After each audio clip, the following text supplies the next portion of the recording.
The killings of a New York imam and a Lebanese-American man in Oklahoma are highlighting what some see as growing intolerance against Arabs and Muslims in the United States. Hello, I'm Arjun in Washington, D.C., and this is The Heat.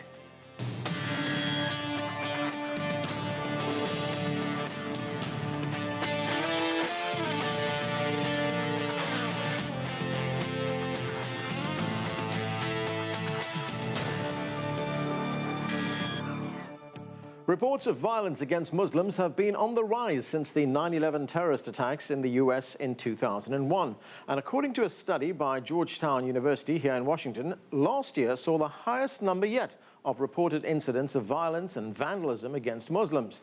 More than 2,000 states have sought to ban Sharia law, and studies show the number of Americans who view Islam in a negative light has spiked since the start of the U.S. election cycle in 2015. Another recent report claimed the rate of hate crimes directed at Muslims in the U.S. tripled after the terror attacks in Paris and San Bernardino. Joining us now in our Washington, D.C. studio is Nadia Hassan, founder of the Villa Peace Park Coalition and the daughter of a U.S. Marine.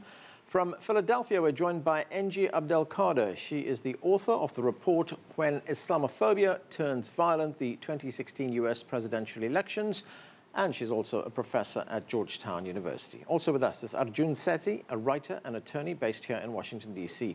Arjun got a first-hand look at the FBI's Shared Responsibility Committee, a covert counterterrorism program now in beta testing. Thanks to all of you for being here. Andrew, let me start with you in Philadelphia. You know, Islamophobia has been around for quite some time. We saw it sort of come about after the 9/11 attacks. But have you seen a recent rise in Islamophobia in the last election cycle, you know, with the advent of Donald Trump becoming the nominee? Absolutely. First, thank you so much for having me with you on your program.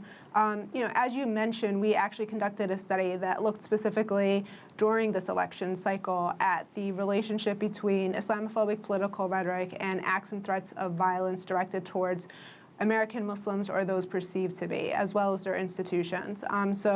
Our research actually showed that there was a positive relationship. The findings were actually rather surprising in a number of different ways. Not only did we find that acts and threats of violence against Muslims are at its highest level since any time since September 11th, we also found that Muslim men, and particularly those who are between the ages of 18 and 24, are disproportionately impacted by the most lethal forms of violence. So we actually documented at least 12 murders of those who are Muslims or perceived to be Muslims during this particular election cycle, which we measured from March of last year, when their first candidate announced his intention to run for high office, to March of this year.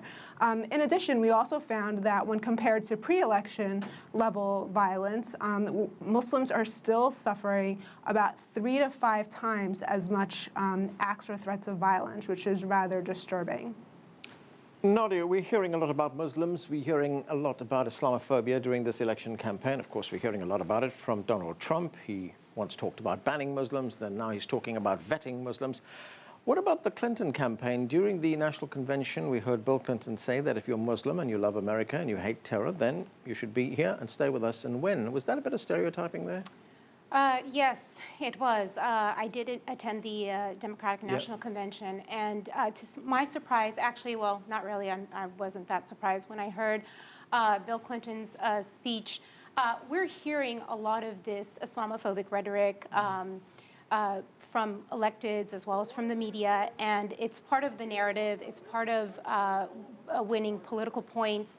I'm tired of the electeds pandering to the Muslim community to gain political points, and it's really becoming problematic for us. After Bernie lost, the Muslim community is kind of divided on what they want to do. Do they want to vote for Hillary? Do they not want to vote for Hillary? Of course, Trump is not really an option. He's bashing everyone. There's no one that he hasn't really laid into. And so we're kind of sitting here trying to figure out what to do. But what's ironic about this whole thing is that why is it that Muslims are having to be in the spotlight, and the assumptions are that American Muslims don't love America and don't love freedom, when 94% of terrorist attacks on U.S. soil are being committed by non-Muslims. So just the fact that it's being put out there is part of that whole mega Islamophobic machine. That's right. Far more people are killed by right-wing extremist groups than non-Muslim right-wing extremist groups than by any kind of jihadist groups. Arjun, when you look at these election campaigns, both campaigns, the Democratic and the Republican, have Muslims, in a sense, become convenient whipping boys for politicians here? Absolutely. Bigoted political rhetoric, recent mass shootings have cultivated an environment in which anyone who looks different is a target, including Muslim Americans and Sikh Americans. In the aftermath of the San Bernardino tragedy, Sikh Americans experienced a 200% uptick in hate incidents. Muslim Americans experienced a 300% uptick in hate incidents. So what we're finding is that this environment has made Muslim Americans, Sikh Americans, and other minority communities acutely vulnerable to bigotry, hate violence, bullying, and even employment discrimination. Engy, when we look at how this kind of discrimination that Arjun is talking about, how it's being countered, are law enforcement agencies doing their job, or are law enforcement agencies like the FBI or local police forces, for that matter, actually acting in a biased way against Muslims?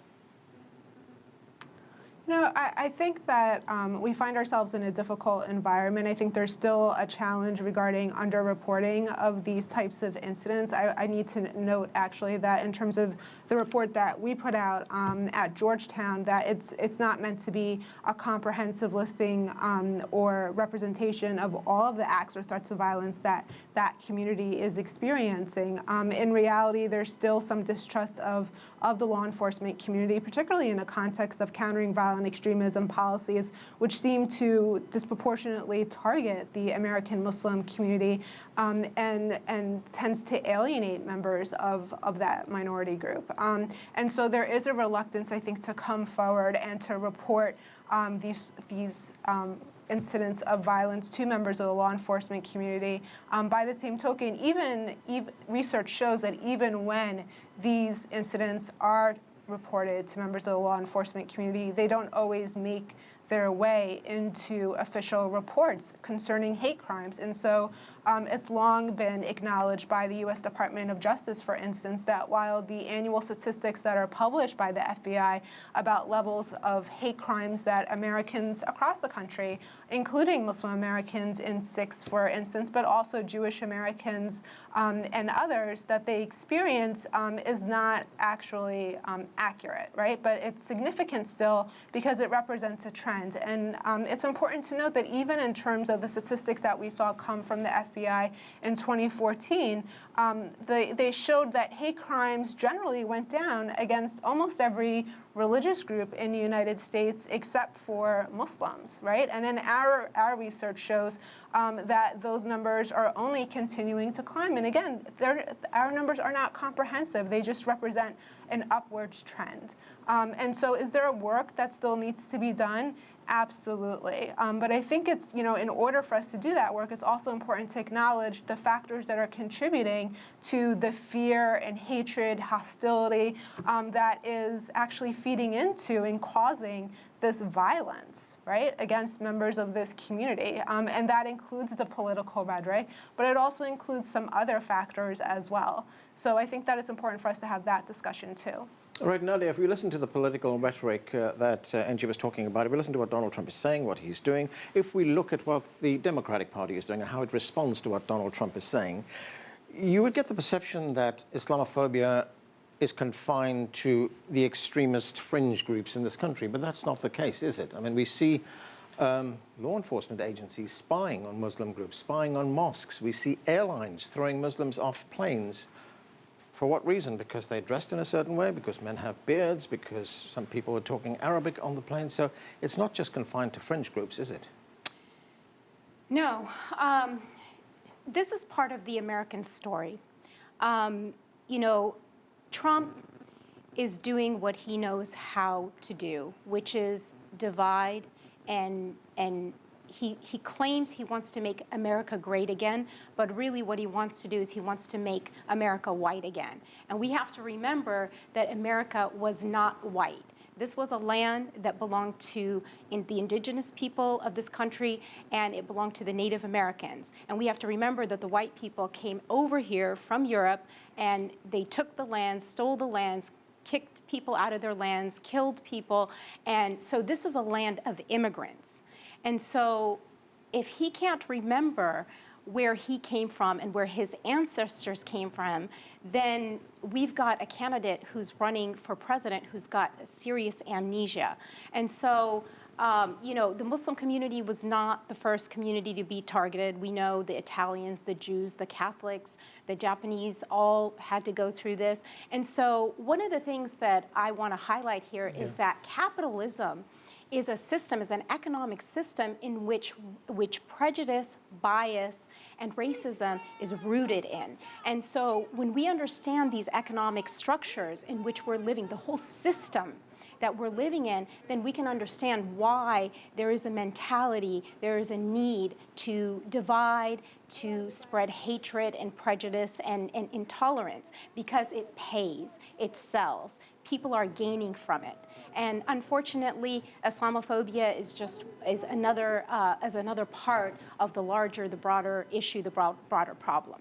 Make the connection for us. How do things like, you know, the capitalism that you were talking about, how does it sell? How does Islamophobia sell? How does it make money? You know, just well, I mean, capitalism. I mean, the whole structure of capitalism was, you know, it's to make money for the elite. So in a capitalistic structure, we have the richer continuing to get richer, and the poorer are continuing to get poorer. So when 1% of the wealth is in the hand of 99% of the wealth is in the hands of the elite 1% of our country, well, we don't have an equitable, sustainable system where wealth distribution is being distributed equitably and fairly amongst. And so when we have, for example, mass incarceration, and we have the school to prison pipeline, and we have the privatization of prisons. All of this that is inculcated into our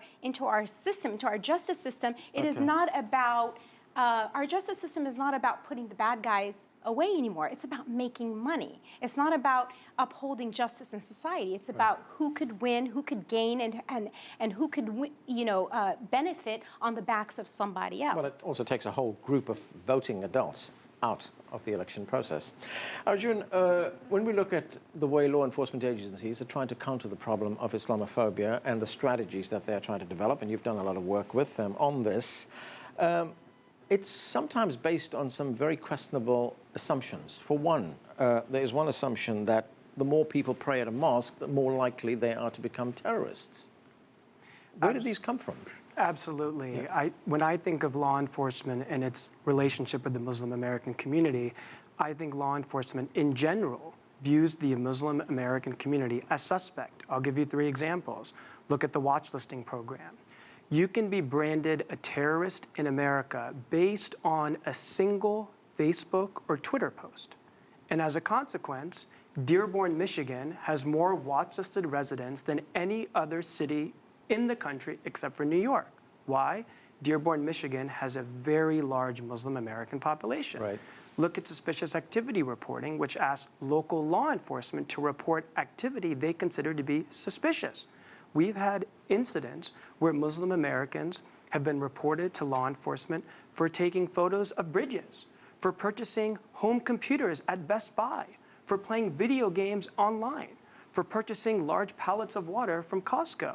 And then you have CVE programs, countering violent extremism programs, which ask community leaders to be the eyes and ears of law enforcement and to report youth who they believe are at risk of becoming violent extremists. And the indicators that police and community leaders are using are things like being confrontational at home, ideological differences, hardly indicators at all. Now, you know, when you say that, for instance, your name can get onto a watch list, like people you say in Dearborn, Michigan, can that be legally challenged? Because it's going to affect your life. It's going to affect the way you can, you know, go day to day. Absolutely. So that challenge is actually now pending.